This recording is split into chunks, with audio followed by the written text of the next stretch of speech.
결혼, 아이, 가정. 모든 걸 꾸렸다고 믿었던 그날 이후 남편은 떠났고 그녀는 혼자가 됐습니다. 하지만 30년이 지난 지금 그녀는 이렇게 말합니다. 혼자여도 괜찮았어요. 이건 한 여성의 자립과 회복에 대한 이야기입니다. 구독과 좋아요는 저에게 큰 힘이 됩니다. 남편은 갑자기 갔어요. 심장마비였죠. 출근한다고 나간 사람이 그날 저녁엔 다시 돌아오지 못했어요. 병원에서 의사가 이해합니다. 많이 놀라셨을 거예요. 라고 말하는데 무슨 말인지 하나도 안 들리더라고요. 그냥 고개만 끄덕였어요.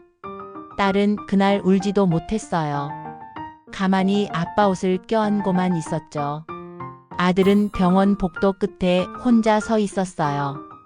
아무도 말을 안 하더라고요. 그날 집으로 돌아오는 길 세 식구가 말없이 차에 앉아 있었어요. 엔진 소리만 들리는데 그게 세상에서 제일 큰 소리처럼 느껴졌어요. 그녀의 남편은 가족에게 따뜻하고 자상한 사람이었습니다. 아침마다 아내의 도시락을 챙겨주던 남자, 아이들과 손잡고 등산 가는 걸 즐기던 아빠. 그런 사람이 아무 예고 없이 세상을 떠났습니다. 장례식장을 정리하고 집에 돌아온 날 애들을 재우고 욕실에 들어갔어요. 세수하려고 거울을 봤는데 거기 낯선 여자가 서 있는 거예요. 눈은 퀭하고 입술은 하얗고 그게 저였어요. 내가 이렇게 늙었나? 이렇게 무기력한 얼굴이었나? 그때 처음 남편 없이 살아야 한다는 현실이 진짜로 와닿았어요. 그날 이후 그녀는 거의 매일 밤을 눈물로 보냈습니다. 낮에는 아이들 앞에서 괜찮은 척 했지만 밤이 되면 남편의 옷이 걸린 옷장을 열었다 닫기를 수십 번 반복했습니다. 남편 와이셔츠에 얼굴 묻고 조용히 울었어요. 왜 나한테 말도 없이 갔냐고, 혼자 두고 왜 갔냐고. 혼잣말처럼 중얼거렸죠. 근데 계속 그렇게 살 순 없잖아요. 아이들이 있었으니까요. 그래서 일어나야 했어요. 무조건 일어나야 했어요. 남편이 떠난 지 일주일 뒤 그녀는 이력서를 들고 동네 식당부터 돌기 시작했습니다. 48배의 나이. 그대로 얹혀 있었습니다. 세상의 무게가 그녀 어깨 위에. 남편 떠난 지 딱 8일째 되는 날 처음으로 새벽 5시에 일어났어요. 아침밥 차리고 딸 도시락, 아들 도시락 싸고 내 것도 싸서 가방에 넣었죠. 버스를 타고 처음 간 곳이 동네 뒷골목에 있는 김밥집이었어요. 사장님한테 일할 자리 있냐고 물었는데 제 얼굴 보더니 한참을 말없이 보더라고요. 그리고는 내일부터 나와요. 딱 한마디. 그게 제 새로운 시작이었죠. 김밥집에서의 하루는 전쟁 같았습니다.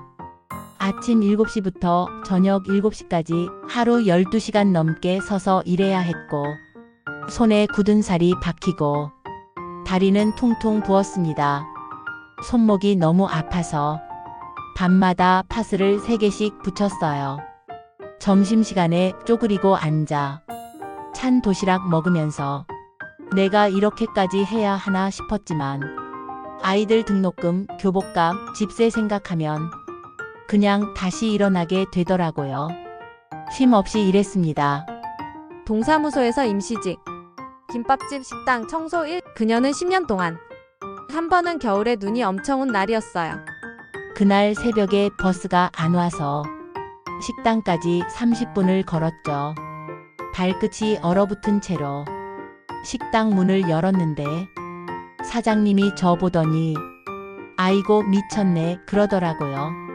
근데 그 말이 위로처럼 들렸어요. 그래도 내가 왔구나. 내가 아직 쓸모 있구나 싶었죠. 그녀는 하루하루를 버틴다는 말로 살았지만 사실은 그 누구보다 강하게 살아낸 사람이었습니다.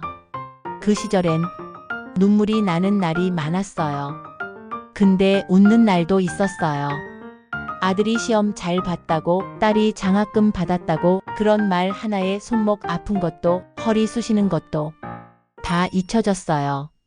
남편 없이 홀로 선 삶, 그 시작은 고되고 아팠지만 그녀는 매일 조금씩 자기만의 길을 만들어가고 있었습니다. 아들이 대학에 붙고 딸이 취직해서 첫 월급을 받던 날, 저는 혼자 방 안에서 울었어요. 누가 봤으면 기뻐서 그런 줄 알았겠지만 사실은 이제 내가 없어도 되겠구나. 그 생각이 들었어요. 자식이 크는 건 부모의 기쁨이지만 한편으론 점점 멀어져 가는 걸 받아들여야 한다는 외로움이 함께 옵니다. 딸아이 시집 보낼 때 예복 입은 모습 보면서 가슴이 막 벅차오르더라고요. 근데 막상 보내고 나니까 방 안이 더 허전해졌어요. 며칠은 딸이 쓰던 방 문도 못 열었어요. 커튼에서 딸 향기 나는 것 같아서요. 아들은 대학 졸업 후 외국으로 취업했고 딸은 시댁 가까이로 이사를 갔습니다. 자식들은 가정을 꾸리고 자신의 삶을 살아가기 시작했습니다. 그리고 그 순간부터 그녀는 다시 진짜 혼자가 되었습니다. 처음엔 매일같이 전화했어요. 딸도 아들도 잘 받아줬죠. 근데 어느 순간부터 엄마, 나 좀 바빠서 그 말이 자주 들리더라고요. 아, 이제는 내가 누군가의 중심은 아니구나. 그걸 받아들이는데 시간이 좀 걸렸어요. 이제는 아무도 없는 식탁에서 혼자 밥을 먹고 혼자 마당에 앉아 하늘을 바라보는 날이 많아졌습니다. 그녀는 문득문득 내 삶이 끝난 건 아닐까 하는 생각도 했다고 합니다. 하루는 그러다 혼자 동네 공원을 걷는데 햇살이 참 좋더라고요. 나무들도 예쁘고 아이들 웃는 소리도 들리고 그때 갑자기 아니 내가 왜 이렇게 외롭게만 살아야 하지? 싶었어요. 그래서 그날부터 나도 나를 위해 살아야겠다고 결심했어요.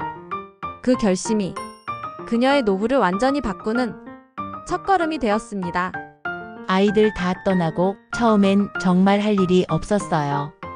하루 종일 TV만 틀어놓고 채널만 돌리고 또 돌리고. 그런데 하루는 TV 리모컨이 고장 났어요. 그게 계기가 됐어요. 방에 있던 옛날 책 하나 꺼내서 읽기 시작했거든요. 나 자신을 돌보는 법이라는 책이었는데 그 책 한 권이 제 마음을 흔들었어요. 그녀는 그날 이후 하루에 1시간씩 공원을 걷고 도서관에 가서 책을 빌려 읽기 시작했습니다. 손에 쥐는 건 김밥 대신 책, 일하던 앞치마 대신 운동화.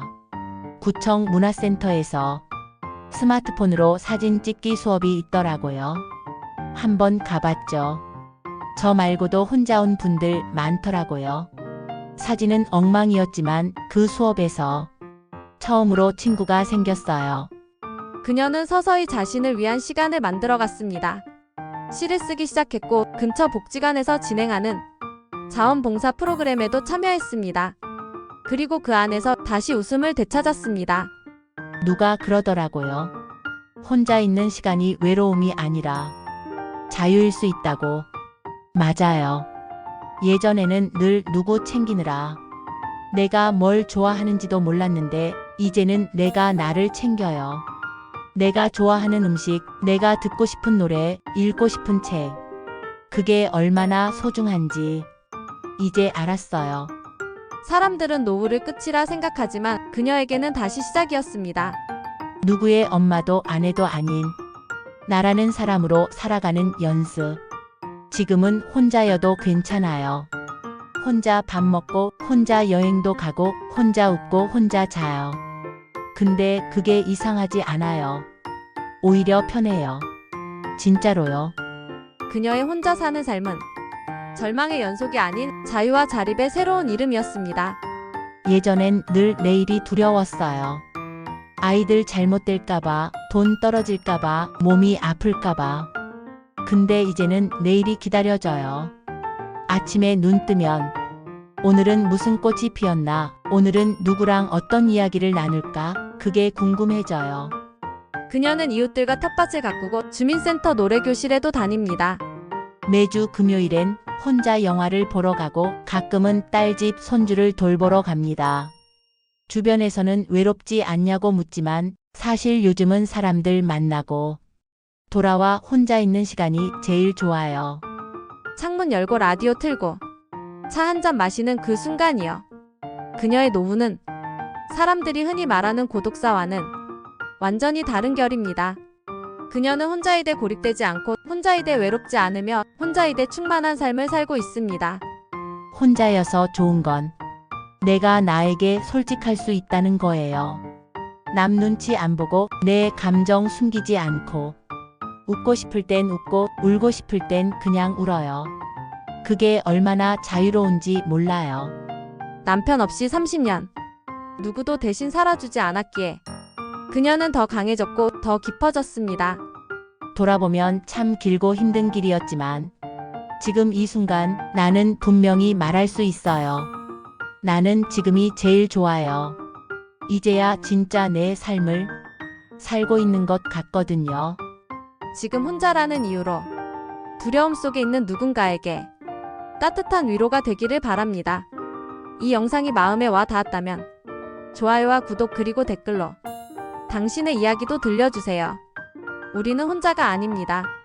다음 영상에서 또 만나요.